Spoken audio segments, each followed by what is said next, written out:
All right, man. This is going into week 5. Coach Mike Corner. So we're doing our mid-season check-in. We're doing a mid-season check-in right now. The season is going very well. There are some challenges that we're facing right now. Man, I tell you, I start with our record. Our record is currently 2-2. We are 2-1 in our division with a big division game coming up this Friday. A quarantine protocol that the district and the state has in place for students who may be in a classroom with somebody with COVID situation. So they have to quarantine for 10 days away from school. So we had to play our very first 2 games without, man, a big buck of our team, but they played very well. Our boys came out, they were very competitive, man. First game, very competitive.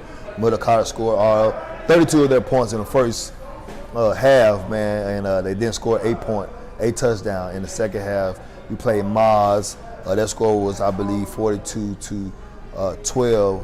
And man, Maz is a very great football team. Middle College is too, man. Them both great football teams, like great football programs, great coaches. We was hit with the struggle though, like the struggle of having to play this game without majority of our boys.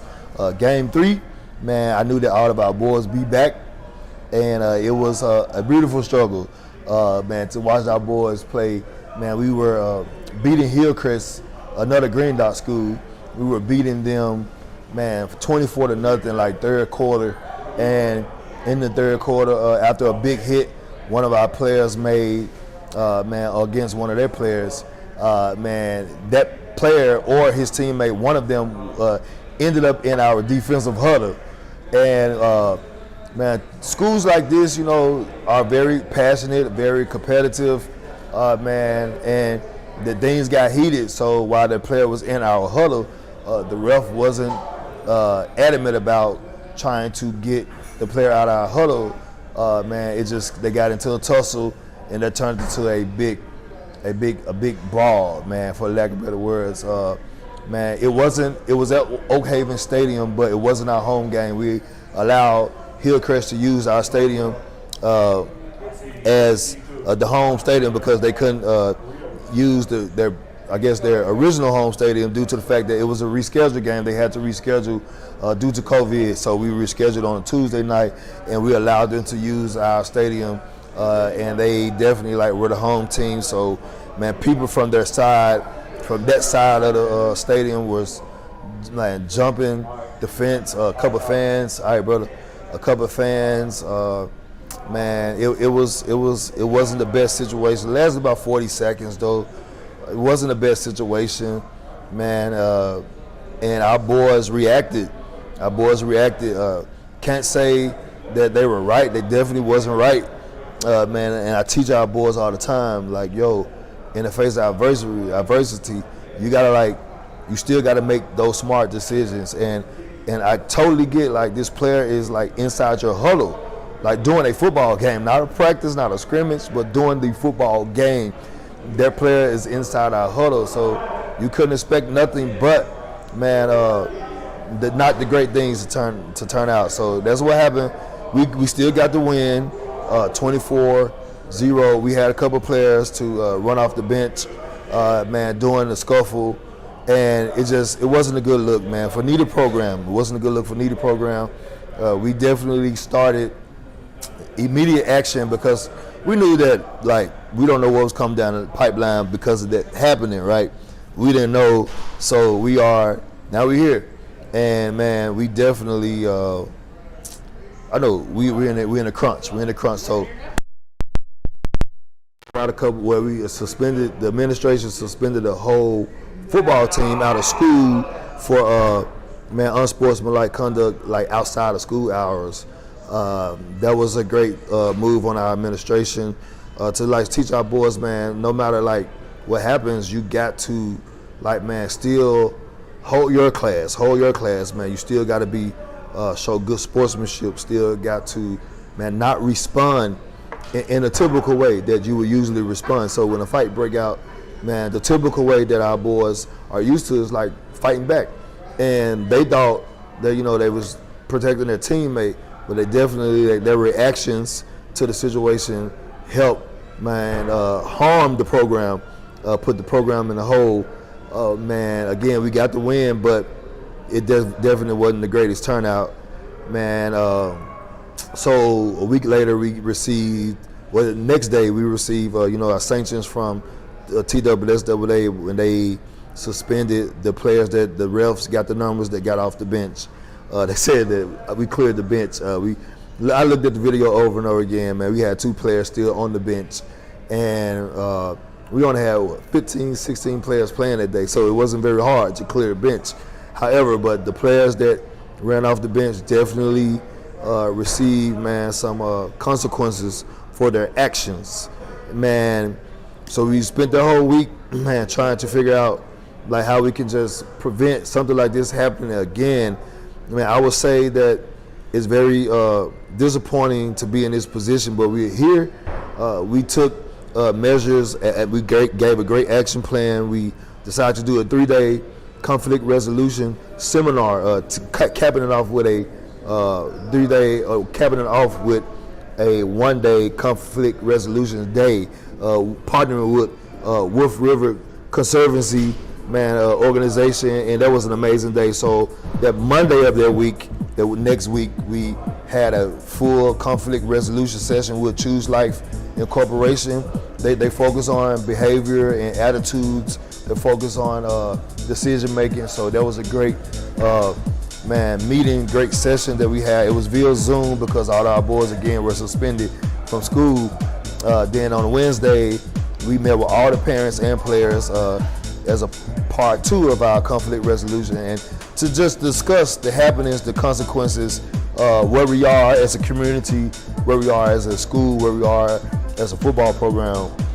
And then we capped it off with the project day with Wolf River Conservancy and Raising the Bar Community Development, man, out at Greenway, at Eppingway, man. And it's my guy right here, y'all. Taylor, what up, baby? Michael Mosley. How you doing, man? You know it? You know this guy? I know that guy very well. My guy, you good? How you been? I'm good, man. Good. Doing an interview. Football Coach Mike Corner update. Like we do a weekly. Kid right there. Are you on TV? Did I just come in? Well, you're in it. Smile. Taylor Carruthers. DB at University of Tennessee, 1979. I did not tackle Herschel Walker. There you go. All right, we're good. Taylor Carruthers, everybody. Y'all got to know. Great guy. Do not do that. Man, so the day with Raising the Bar and Wolf River Conservancy organization was amazing, man. It was just amazing, man. You just saw like the epiphany that boys had, man, and the things that were being said, the takeaways that they gave back. It was just good, man. And what made me most proud is that they haven't let down. They still want to play football. They still want to make it out of their circumstances that they face every day. Thankfully, TWSAA were gracious enough to allow us to continue to play football the regular season. Unfortunately, they banned us for 2 years, postseason play. However, we definitely have conversations and in talks with them, and man, just in hopes that it get overturned, by appealing, by taking whatever measures that they say we have to take. I don't condone fighting. I don't condone, bad decision making. We do not teach that over here. We definitely push for the narrative of, man, you got to make smart decisions, even in the heat of moments. So players band together, the community band together, and we went to the next game 4, which we played Bonanzas. And I'm talking like, man, like it was beautiful. Like I said, it was a beautiful struggle because so much more. Now we're playing for so much more than just to make it to the playoffs. And man, we really playing for pride in yourself, pride in the community. We really playing for young black men to have a real opportunity. So we're still pushing that narrative. The community is behind us. Parents are on board. Man, it's still good synergy. It's still good energy as well. Like, man, it's happening over here in this community. So we won. We beat Bonanzas 36-0. Unfortunately, with 4 touchdowns called back on our behalf. It was just beautiful. The boys band together, gel together. I'm rolling out a new initiative next week. Next week is homecoming week for us. This initiative is going to be, man, it's going to be like, I guess the motto is going to be like, man, this is the expectancy of Oakhaven football, man. I would tell you guys right now, it's Oakhaven football #Cottage Town. So we're preparing our boys for post-secondary education. No matter what, man, this is the obstacle. They made a mistake. There are consequences for your choices. That's the reality of everything, man. You cannot. You got to be level-headed. And I get it, man. In everyday circumstances for a lot of our participants, a lot of our student athletes, man, in the communities that we in, they're taught to defend themselves, and they're taught to, man, don't fall. They're taught to all these things, which in hindsight, you know, is teaching them to be tough, but we have to teach them to be tough mentally, to be tougher mentally, like meaning that we got to teach them, yo, you're going to be faced with all kind of opposition. But as long as you stand your ground, make the best choice in that moment, man, the outcome is going to always turn in your favor. Because we didn't make the best choice, the outcome didn't turn in our favor. However, I got a good feeling that, man, like all is not lost. I got a great feeling that, man, like some great things going to happen. Better things are going to come out. If you learn how to, man, take what's meant to like tear you down and build something amazing out of it, man, that's when you really make a move that counts. So that's why, man, this session is really important to me. I admit we check in with my boy Chris Thomas, West 10 A&E, man, doing amazing work, man, in the community. Forgive me, y'all.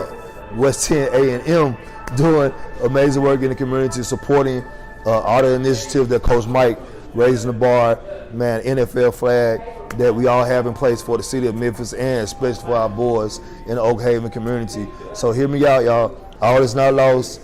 Man, we have an opposition before us, but guess what? Man, the goal, the outcome is way bigger than a one mistake that they made. So we're going to stay on that path of letting our young black boys know that, hey, you got to make strong choices even when you face opposition in his face, even when it's in your huddle. You still got to make strong choices. So, man,